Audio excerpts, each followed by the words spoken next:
Всем привет, с вами Дэн, и я в Гонконге, и я, наверное, сразу скажу, я большой фанат этого города, мне он очень нравится, мне в нем комфортно, и не то чтобы я специально хотел сделать какой-то видос или планировал поездку, рассказать вам про часы в Гонконге, но, тем не менее, кое-какой материал набрал и решил рассказать.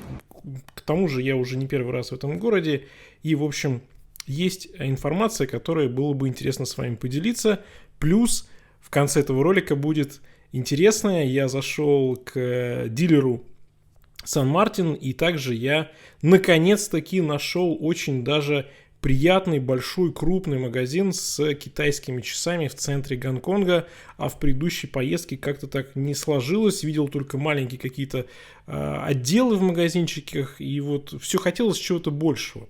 В общем, это наконец-то получилось. Что такое Гонконг? Это британская колония бывшая, да, и теперь она в составе, теперь это Гонконг в составе Китая. Это, тем не менее, все равно такой не Китай. Это микс Китая и Англии, да, ну Англии, которую мы знали, скажем так, 20 Прям лет как назад. это у нас Здесь картоночка. своя валюта, здесь свои законы, здесь руль с другой стороны, здесь везде английский язык, и здесь своя валюта, ну и так далее. В общем, это не материковый Китай от слова вообще. Гонконг не похож на Китай, не похож даже на Южный Китай с его широкими проспектами, там вот этими огромными новостройками и все такое прочее. И если многие хотят сравнить как-то вот, что вот Москва не Россия, там Гонконг не Китай, нет, это совершенно другая ситуация абсолютно. Гонконг богатейший город, и многие китайские города тоже богатейшие, просто они выглядят и живут несколько по-своему. Ну, например, самое главное отличие это то, что если мы берем материковый Китай, то там, наверное, процентов 90, если не 95 машин на дорогах это китайские машины, в основном это электрические машины, то в Гонконге как раз-таки обратная ситуация, в основном там ездит Тесла.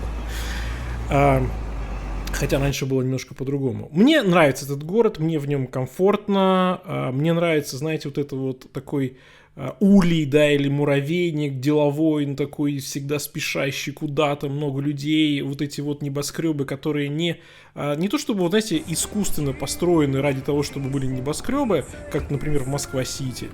А они построены просто потому, что сам по себе Гонконг это остров. Он довольно маленький, он горный, то есть пригодно для строительства, там достаточно небольшая полоска. Есть, конечно, еще напротив часть материка, которая называется новой территории на материке, и в целом Гонконг получается довольно большой, но сама по себе историческая часть это именно остров Гонконг. И, в общем, из-за того, что он довольно-таки небольшой, и земля там просто безумно дорогая, ну, скажем, недвижимость, квадратный метр в центре города, это где-то от 25 тысяч долларов. Не гонконгских, а американских. На окраинах это что-то типа от 18 тысяч долларов. То есть там и аренда, и покупка недвижимости это доступно только реально долларовым миллионерам. В общем, все это сложилось в такую ситуацию, что Гонконг, он растет вверх. То есть дома узкие, но при этом максимально высокие. Это касается и отелей, и жилого сектора, и офисных центров, и всего абсолютно. Все должно расти вверх. И поэтому город сам по себе получается, с одной стороны, и компактный, с другой стороны, вы именно...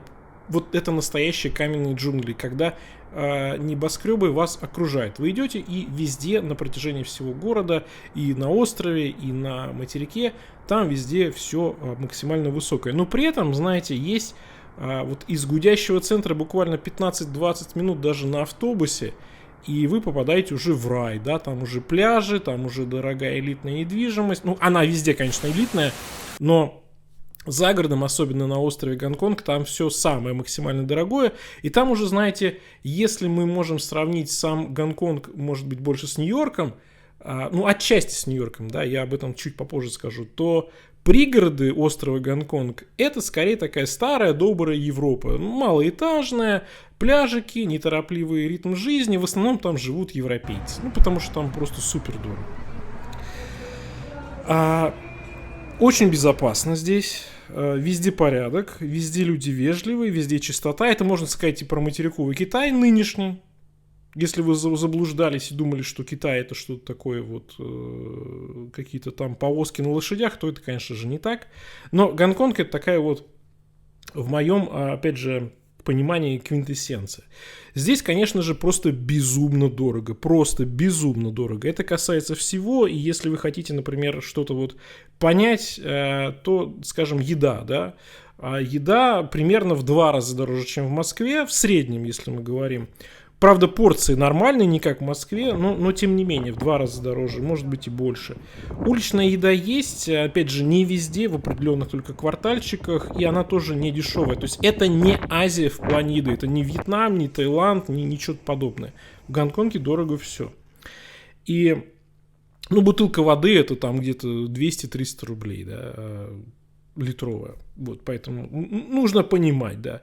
Город очень богатый. Это финансовая столица Азии, это, у них есть налоговые льготы, очень много бизнеса здесь. И, как я уже сказал, про недвижимость, что она максимально дорогая. И именно в призме этого контекста и нужно смотреть на то, какие часовые бренды присутствуют в Гонконге.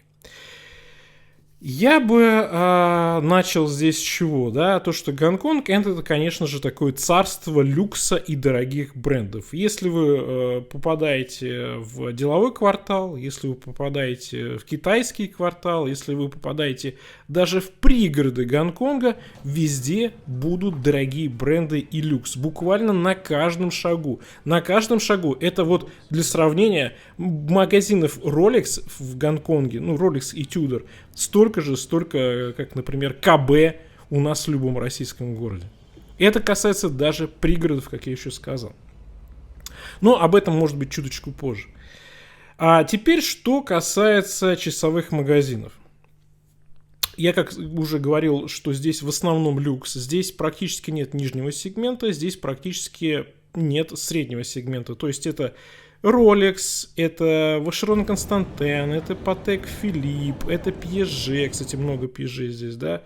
Grand Seiko, вот один бутик нашел их, нашел Longines, например. При этом везде есть скидки. Если мы говорим про новые часы, то скидки везде, кроме Rolex он отдельно, как всегда, то скидки всегда сходу это где-то 5, 10, 15% в зависимости от бренда и магазина. Поэтому в целом я вот так смотрел, да, как бы проверял, заходишь в магазин, смотришь, что там как, и на цены плюс-минус на уровне Chrono 24 минус 10-15%, если мы говорим про новые люксовые часы. Если мы говорим про БУ люкс, то цены смотрим условно на Авито и вычитаем 10-15%. Плюс я заметил, что в Гонконге состояние всегда лучше и комплектность всегда, в основном максимальна. В основном максимально. Поэтому в целом, знаете, если вот говорим, там билет Аэрофлота стоит от 40 до 60 тысяч рублей, в зависимости от того, в какой день берете, когда летите туда-сюда, туда-обратно, да, условно 50 тысяч рублей. В принципе, если вы берете достаточно дорогие часы, то такая поездка может окупиться, вы прилетаете, вы ночуете в отеле, вы, в общем, где-то кушаете, и вы покупаете часы, и вы все равно на них экономите. В общем, как бы путешествие, оно в любом случае приятно, нежели просто пойти где-нибудь в ломбарде в российском, в Москве, например, купить часы. А что касается брендов типа Tissot, например, да, то брать невыгодно, потому что цены, типа как на Joom. Понятно, что с поездкой это все абсолютно неокупаемая тема. В общем, в Гонконге надо брать люкс. И в целом я хочу сказать, что вот Tissot, Certina, Hamilton, этого здесь практически нет вообще. Tissot я находил в 2 местах. Вот, что-то остального там, практически нет. То есть вот за низким средним ценовым диапазоном в Гонконг ехать точно не стоит, и вы их там даже и не увидите. Если говорить про Seiko, King Seiko, Grand Seiko, то цены здесь ритейл минус 5-15%, опять же, в зависимости от магазина и в зависимости от того, где этот магазин расположен. Потому что В центре цены чуточку выше, если мы идем на окраины, то на окраинах цены чуточку ниже. Но тем не менее, в любом случае вы просто приходите, смотрите какую-то модель, спрашиваете про какой-то дисконт, и вам сразу сходу дают эти самые там 10-15%. То есть никаких проблем с этим нет. Если хочется еще немножко поторговаться, ну, можно, в принципе, и поторговаться больше. Есть все практически, да, ну, кроме каких-то ультра лимита, каких-то новинок, которые еще там особо никуда не вышли, здесь все есть.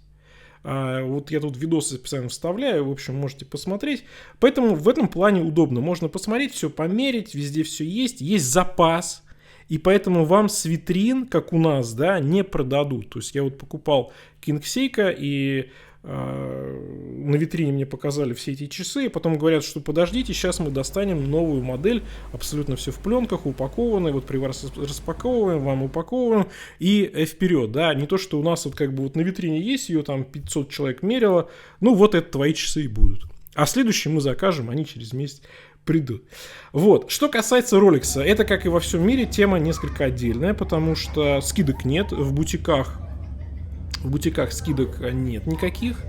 Ритейл везде цены одинаковые. Вам везде дилеры назовут там по iPad вам скажут цену на любую модель. Они везде во всех магазинах в Гонконге будут одинаковые. И спорт модели, конечно же, сразу не взять.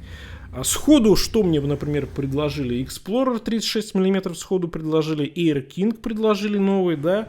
Но ближе к китайскому Новому году Air King уже исчез, его уже не было.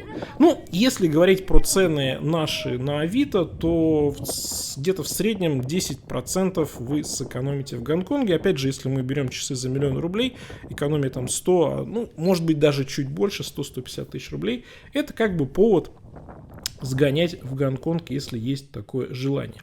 Опять же, понятно, что есть Дубай, там есть Стамбул, вот, но я говорю конкретно сейчас про Гонконг. У неофициалов, которые находятся все уже на материке, Кулун, да, там много магазинчиков, и есть спортмодели, цена к ритейлу, там, например, новый Explorer можно 40 мм взять, там, Daytona, ну, все, короче, есть.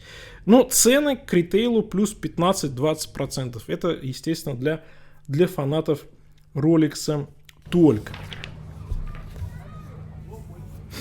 Я еще что хотел бы вам сказать, что очень часто почему-то в комментариях люди оценивают все по себе и по России. Вот я вот выпускал ролик, там, например, самые популярные часы на Chrono 24. Мне все стали писать, типа, ну, самый популярный это Casio. Но нужно смотреть шире, всегда оценивайте шире, потому что для Китая, для Европейского Союза, для США, вот эти вот там... Casio там покупает мало, потому что люди покупают либо люкс, либо в основном редкие бренды, микробренды, потому что нужно выделяться. И для них, там, для того же Китая, $300-500 это недорого. Поэтому Casio в основном носят у нас, да, и в некоторых других регионах. А особо больше они нигде не продаются. Там, в том же Гонконге Casio нет. В Китае я вот во многих городах был, опять же, Casio тоже практически не продается. Поэтому либо люкс, да, либо микробренд. В основном так. Что касается местных, да, что носят местные. Знаете, я вот когда был в Гонконге до ковида, то носили в основном люкс и Apple Watch. И иногда что-то такое вот редкое встречалось. Сейчас скажу так. В метро, да, вот смотришь, что люди носят. В основном люкс. Rolex Omega там, да, как-то видел бабушку с сумкой на колесах, в пригороде. И у нее на запястье была Omega Seamaster. Ну, это вот, к слову, о том, какие доходы в Гонконге. Раньше было очень много G-Shock'ов, сейчас мода прошла, G-Shock'ов вообще на запястьях нет. И вообще, я бы сказал так, что я японцев на запястьях практически ни у кого не видел. И, наверное, именно поэтому в бутике и Grand Seiko, и в магазинах Seiko там сразу сходу дают довольно-таки существенные скидки. Чего не скажешь там о том же Rolex Omega. На Omega мне давали, 5% максимум. Ну и о чем, конечно же, хочется сказать, это магазин китайских часов. Наконец-то мне ребята посоветовали, я специально спрашивал, куда поехать. Вот есть метро Джордан, прямо у выхода из метро есть магазин китайских часов, который как я понял, как раз предназначен в основном для китайцев. Там все на китайском, буклеты на китайском, и там китайские бренды. От Фиаты до Биджин, Шанхай, Сигал. Есть, кстати, Меркур, пекинский бренд. Есть еще некоторые бренды, которые присутствуют на AliExpress. В общем, там все именно китайские бренды. От начальных моделей, которые стоят там $100-200, до дорогущих элитных турбионов, которые выставляются в Женеве и которые стоят уже там десятки, если не сотни тысяч долларов, если мы говорим про Биджин или, например, Сигал. Там я как раз взял себе шикарнейший Шанхай, про который отдельный ролик я снял и про него рассказал. И я, конечно, несказанно рад, что этот магазинчик наконец-то нашел, потому что раньше, в предыдущие вот мои визиты в Гонконг, я всегда видел какие-то вот, отдельные корнеры, да, в магазинах, где что-то из китайского продавалось, а вот именно вот такого полноценного магаза нет, тем более в центре города. Это говорит о чем? Это говорит о том, что китайские часы продаются не только туристам, конечно же, не только в Европу и в США, но они продаются еще и для Китая. И опять же, с учетом того, какая дорогая аренда в Гонконге, делать целый магазин в центре города за безумные деньги и продавать там китайские часы, это говорит не о том, что ребята просто вот как бы им хочется, это говорит о том, что есть спрос на такие часы. Ну и, конечно, о чем еще стоит сказать, это про магазинчик Сан Мартин, дилер Сан Мартин. Я довольно-таки случайно его нашел, с ребятами опять же списался и к ним приехал в гости. И вот такой небольшой рассказ. У них есть Сан Мартин, в основном они как раз торгуют Сан Мартином. И кроме Сан Мартина у них есть в наличии, да, Венецианика, есть Сквали, есть еще некоторые другие китайские бренды, но по Сан Мартину, в принципе, я бы сказал, что линейка, максимальная, то есть есть практически все модели, и есть и новинки, есть все. Что касается цен, то цены плюс-минус такие же, как на AliExpress, поэтому, опять же, смысла какого-то там специально ехать в Гонконг покупать Сан Мартин нет, а мы можем все это взять на AliExpress. Но прикольно, знаете, из микробрендов, из недорогих брендов в дорогущем городе продавать Сан Мартин, это круто. Вы понимаете, да, какая стоимость, опять же, аренды в офисе. Безумие, просто безумие. Но они это делают. О чем это опять же говорит? О том, что китайские бренды и микробренды ценятся в том числе в Гонконге. Нужно опять же понимать, что большинство брендов, которые заявляют, что они находятся в Гонконге, физически они в Гонконге не находятся. У них в основном адрес в Гонконге, потому что в Гонконге льготное налогообложение, а все они находятся в Шэньчжэне в основном или в Гуанчжоу. Например, я списался с Фойбосом, и мне ребята сказали, мы с тобой встретиться, например, не сможем, потому что у нас офиса никакого нет в Гонконге, мы находимся в Шэньчжэне. А в Гонконге у нас просто адрес, и мы там налоги платим. Вот, а у ребят Сан Мартина, в общем, ситуация совершенно другая. Это мне, конечно же, порадовало. Новинки. Кстати, вот здесь прям красивый такой зеленый переливается цвет.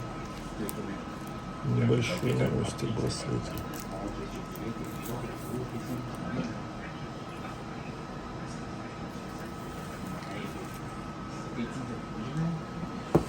Так, вот еще.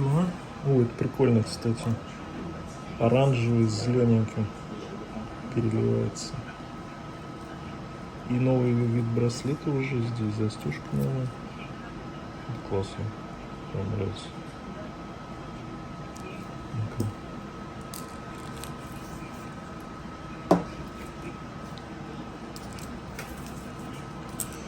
О, шикардос.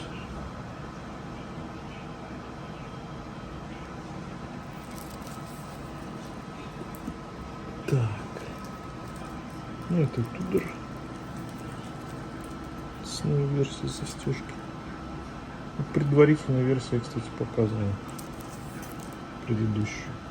Здесь сделали чуть матовый безель. Кстати, мне больше нравится даже с матовым. Так, вот этот песчаный. Я показывал и голубой, и серебристый, а здесь песчаный. Кстати, класс. Можно как раз в Дубай с такой ехать.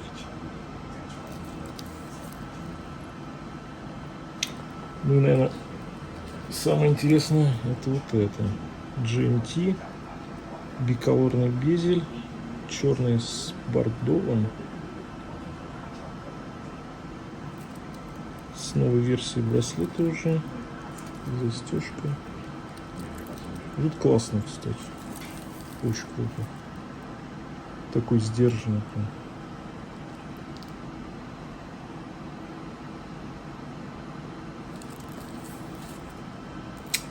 И главная новинка китайского Нового года. И циферблат какой интересный. Такими полукружками. И, кстати, он уже продается на Алиэкспресс. Здесь уже впервые на Сан-Мартин, по-моему, китайские иероглифы. И на безеле еще. Так, значит, еще здесь прикольно. Ну, здесь вообще все прикольно. Во-первых, циферблат с таким вот фактурой очень интересной, полукруговой. Это китайскому коду дракона сделано. Красная дата, подложка. На безеле здесь название цифр, вот этих GMT, да, там от 0 до 12, но на древнекитайском. То есть древнекитайские иероглифы, даже не все местные китайцы понимают. А здесь иероглиф дракон обозначает посерединке. Ну и градиентный циферблат, золотистый цвет, ну, короче, такая вот азиатский шик, но при этом он без перебора, я бы сказал, очень такой вот сдержанный. Могли бы еще больше золота добавить, но не стали. Класс. Очень круто. На King Seiko, кстати, похож корпус этот. С длинными узкими ушками. Класс. Это прям the best модель. Надо обязательно на полноценном обзоре показать. Супер. Хотя, мне кажется, их быстро распродадут. Китайский бренд Atavac делают в стилистике эксклюзивной Швейцарии. Пару тысяч долларов они стоят на официальном сайте, на eBay. Футуристично, конечно, очень.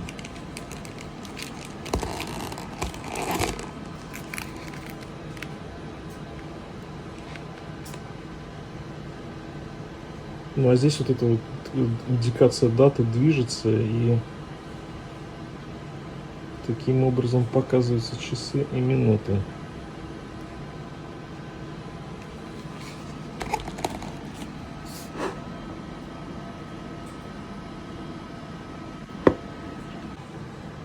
Эти, кстати, по-моему, на Миюте 915.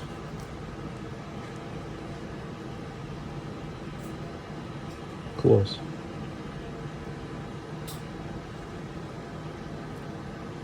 Ну и, наверное, в заключение, раз уж у нас такой видос получасовой, какой-то даже туристический, хочу сказать, ну, какой бюджет вам нужен, чтобы, например, поехать в Гонконг, если вы едете вдвоем на 7 дней. Сейчас есть прямой рейс Аэрофлота из Москвы. Авиабилет стоит от, как я говорил, от 40 до 60 тысяч рублей в зависимости от того, в какие дни вы едете. Понятно, что там какие-нибудь майские праздники, китайский Новый год, российский Новый год будет дорого. В какие-то вот такие промежуточные даты, опять же, ищите, можно взять билеты существенно дешевле. Опять же, если у вас открыто это, ну, вы не зависите, например, от какого-то отпуска на работе, можно подгадать поудобнее. В общем, ну в среднем мы берем там 50 тысяч рублей на человека, на двоих, соответственно, будет 100 тысяч рублей билеты. Опять же, отель, да, если вы берете хороший отель в центре города, опять же, в Гонконге номера маленькие, нужно это учитывать.